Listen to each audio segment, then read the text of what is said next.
ಒಂದು ನೋಟಿಸನ್ನು ಇಶ್ಯೂ ಮಾಡಿ ಹೋದರು. ಅದಕ್ಕೆ ನಾನು ನಿಮ್ಮಗಳ ಮುಂದೆ HMTಯ ವಿಷಯದಲ್ಲಿ ಕೆಲವು ಪ್ರತಿಕ್ರಿಯೆಯನ್ನು ವ್ಯಕ್ತಪಡಿಸಿ ಹೋಗಿದ್ದೆ. ಅದರ ಹಿನ್ನೆಲೆಯಲ್ಲಿ ನಮ್ಮ ಈಗಿನ ಪಂಚಾಯತ್ ರಾಜ್ನ ಮಂತ್ರಿಗಳು ಮತ್ತು ಹಿಂದಿನ ಅರಣ್ಯ ಸಚಿವರು ಇವರು ಅರಣ್ಯ ಸಚಿವರಾದ ತಕ್ಷಣವೇ ನನ್ನ ಕೇಂದ್ರ ಸರ್ಕಾರದ ಇಲಾಖೆ ತೀರ್ಮಾನಗಳ ಮೇಲೆ ಒಂದು ರೀತಿ ಸಮಸ್ಯೆಗಳನ್ನು ಪ್ರಾರಂಭ ಮಾಡಿದ್ರು. ಅದರಲ್ಲಿ ಪ್ರಮುಖವಾಗಿ ಯಾವೊಂದು ಕುದುರೆಮುಖ QSL ಕಂಪನಿ ಏನಿದೆ, ಆ ಕಂಪ್ನಿಗೆ ನಾನು ಕೇಂದ್ರದಲ್ಲಿ ಮಂತ್ರಿ ಆದ ಪ್ರಮಾಣವಚನ ಸ್ವೀಕಾರ ಮಾಡಿದ ನಂತರ ಮೊದಲನೆಯ ಸಹಿ ಕುದುರೆಮುಖದ ಆಕ್ಟಿವಿಟೀಸ್ಗೆ ಸುಮಾರು 1700 ಕೋಟಿ ಹಣವನ್ನು ಬಂಡವಾಳ ಕೊಡ್ತಕ್ಕಂಥದ್ದಕ್ಕೆ ಒಂದು ಸಹಿ ಏನಾಗಿದೆ, ಅಲ್ಲಿಂದ ಪ್ರಾರಂಭ ಆಯಿತು. ನನ್ನ ಇಲಾಖೆಯಲ್ಲಿ ನಾನು ತೆಗೆದುಕೊಳ್ತಕ್ಕಂಥ ಕೆಲವು ಕಾರ್ಯಕ್ರಮಗಳ ವಿಷಯದಲ್ಲಿ ಅಡ್ಡಿ ಮಾಡ್ತಕ್ಕಂಥದ್ದು ನಿರಂತರವಾಗಿ ನಡೀತಾ ಇದೆ. ನಾನು ಪ್ರಥಮವಾಗಿ ಹೇಳ್ತಕ್ಕಂಥದ್ದು, ಇವತ್ತು ಆ QSL ಏನಿದೆ, ಆ ಸಂಸ್ಥೆಯಿಂದ ರಾಜ್ಯ ಸರ್ಕಾರಕ್ಕೆ ಅದು 1970ರಲ್ಲಿ ಪ್ರಾರಂಭ ಆದಂಥ ಸಂಸ್ಥೆ. ಅದು ಆ ಸಂಸ್ಥೆ ಮುಖಾಂತರ ಕುದುರೆಮುಖದಿಂದ ಮಂಗಳೂರಿನ ಹೊರಗೆ ಒಂದು ಸ್ಲರಿ ಪೈಪ್ಲೈನ್ನ ದೇಶದಲ್ಲೇ ಪ್ರಥಮವಾಗಿ ನಿರ್ಮಾಣ ಮಾಡಿದಂಥದ್ದು. ಅದು ಮಾಡಲಿಕ್ಕೆ ಕಾರಣ, ಕುದುರೆಮುಖದಲ್ಲಿ ಎಕ್ಸ್ಟ್ರಾಕ್ಷನ್ ಮಾಡ್ತಕ್ಕಂಥ ಮೆಟೀರಿಯಲ್ನ ಮಂಗಳೂರಿನ ಪೋರ್ಟ್ಗೆ ತಲುಪಿಸ್ತಕ್ಕಂಥದ್ದಕ್ಕೆ ಮಾಡಿದಂಥ ಕಾರ್ಯಕ್ರಮಗಳು. ಅದೆಲ್ಲದರ ಬಗ್ಗೆ ನಿಮಗೆ ಚರ್ಚೆ ಮಾಡಲಿಕ್ಕೆ ಹೋಗಲ್ಲ. ಈ ಒಂದು PSU ಕಂಪನಿಯಿಂದ ಸುಮಾರು 2500 ಪರ್ಮನೆಂಟ್ ಎಂಪ್ಲಾಯೀಸು, 10,000 ಕಾಂಟ್ರಾಕ್ಟ್ ಲೇಬರ್ಸು, ಅದ್ರ ಜೊತೆಗೆ ಆನ್ಸಲರಿ ಯೂನಿಟ್ನಲ್ಲಿ ಕೆಲಸ ಮಾಡ್ತಕ್ಕಂಥ 10,000, ಹೀಗೆ ಒಂದು 20-22,000 ಕಾರ್ಮಿಕರಿಗೆ, ಹಲವಾರು ಇಂಜಿನಿಯರ್ಸ್ಗೆ ನಿರುದ್ಯೋಗದ ಸಮಸ್ಯೆಯನ್ನು ಬಗೆಹರಿಸ್ತಕ್ಕಂಥ ಒಂದು ಕಂಪನಿ ಅದು. ಆ ಕಂಪನಿಯಿಂದ ರಾಜ್ಯ ಸರ್ಕಾರಕ್ಕೂ ಸಹ ತೆರಿಗೆ ರೂಪದಲ್ಲಿ ಸುಮಾರು 3,000 ಕೋಟಿ ಮೇಲೆ ಬಂದಿದೆ ಆ ಕಾರ್ಖಾನೆ ಪ್ರಾರಂಭ ಆದ ದಿವಸದಿಂದ. ಇದೆಲ್ಲ ಒಂದು ಭಾಗ. ಇದು ಹಿಂದೆ 2015ರಲ್ಲಿ ಕೇಂದ್ರದ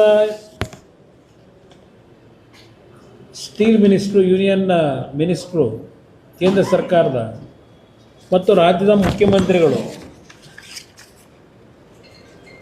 ಅವರು ಜಾಯಿಂಟ್ ಸಭೆ ಮಾಡಿರ್ತಕ್ಕಂಥದ್ದು ಒಂದು 2015ರಲ್ಲಿ ನಡೆದಿರ್ತಕ್ಕಂಥದ್ದು ಒಂದು ಭಾಗ.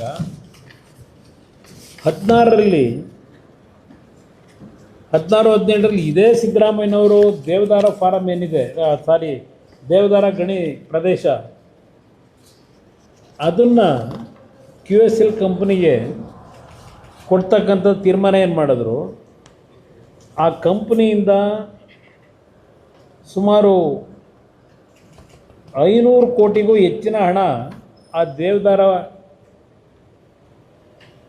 ಏರಿಯಾದಲ್ಲಿ ಇವರೇನು ಫಾರೆಸ್ಟ್ ಏರಿಯಾನ ಕೊಟ್ಟರು, ಗಣಿ ಪ್ರದೇಶವನ್ನು 546 ಕೋಟಿ ಹಣ ಕಟ್ಟಿದ್ದಾರೆ ಅದಕ್ಕೆ QSL ಕಂಪ್ನಿಯಿಂದ ದೇವದಾರ ಐರನ್ ಓರ್ ಮೈನಿಂಗ್ಗೆ. ಅದರಲ್ಲಿ 194 ಕೋಟಿ ಅಲ್ಲೇನು ಫಾರೆಸ್ಟ್ನ ಒಂದು ಇಂಪ್ರೂವ್ಮೆಂಟ್ ಮಾಡೋದಕ್ಕೆ, ಮರ ಕಡದ ಕಡೆ ಮತ್ತು ವೈಲ್ಡ್ ಲೈಫ್ ಮ್ಯಾನೇಜ್ಮೆಂಟಿಗೆ, ಇದೆಲ್ಲದಕ್ಕೂ ಸೇರಿ ಒಂದು 194 ಕೋಟಿ ಹಣ ಕೊಟ್ಟಿದ್ದಾರೆ. Stamp duty and other charges ರಿಜಿಸ್ಟ್ರೇಷನ್ಗೆ 329 ಕೋಟಿ ಕೊಟ್ಟಿದ್ದಾರೆ. ಇದು ಸರ್ಕಾರ ಕಟ್ಟಿಸ್ಕೊಂಡು ಸಹ ಇವತ್ತಿನವರೆಗೆ ಎಷ್ಟು ದಿನ ಆಯಿತು? 2 ವರ್ಷ ಆಯಿತು.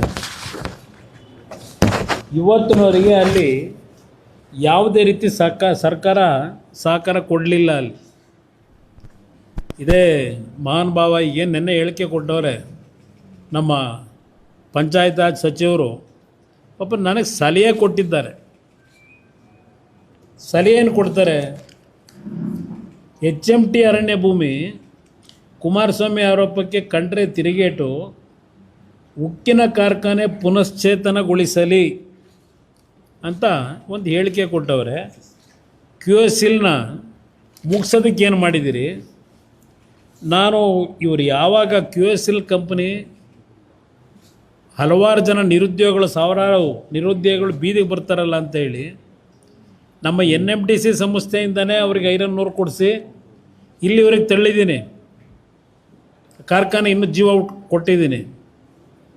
ಅದನ್ನು ಒಂದು ಕಡೆ ನಾವು NMDCಗೆ ಮರ್ಜ್ ಮಾಡಿ ಏನಾದರೂ ಮಾಡಿ ಆ ಕಾರ್ಖಾನೆ ಉಳಿಸ್ಬೇಕು, 1970 ಪ್ರಾರಂಭ ಆಗಿರೋದು ಅಂತಕ್ಕಂಥದ್ದಕ್ಕೆ ನಾನು ನಿರಂತರವಾಗಿ ಪ್ರಯತ್ನ ಪಡ್ತಾ ಇದ್ದೀನಿ.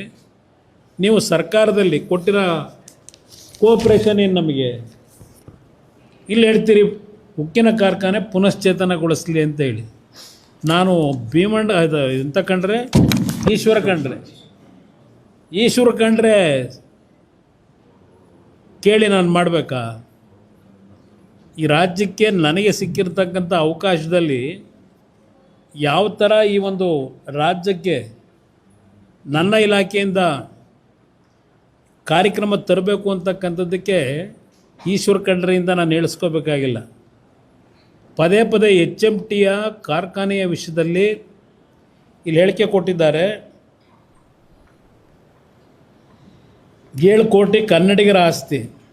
ಹೌದಪ್ಪ, ನಂದು ಆಸ್ತಿ ಅಲ್ಲ, ನಿಂದು ಆಸ್ತಿ ಅಲ್ಲ, ಅದು ರಾಜ್ಯದ 7 ಕೋಟಿ ಕನ್ನಡಿಗರ ಆಸ್ತಿನೇ. ಇದು ಕರ್ನಾಟಕದ ಆಸ್ತಿ. ನೀನು ಹೇಳಿದ ಮೇಲೆ ನನಗೇನು ಮನವರಿಕೆ ಆಗಿಲ್ಲ. ಇದು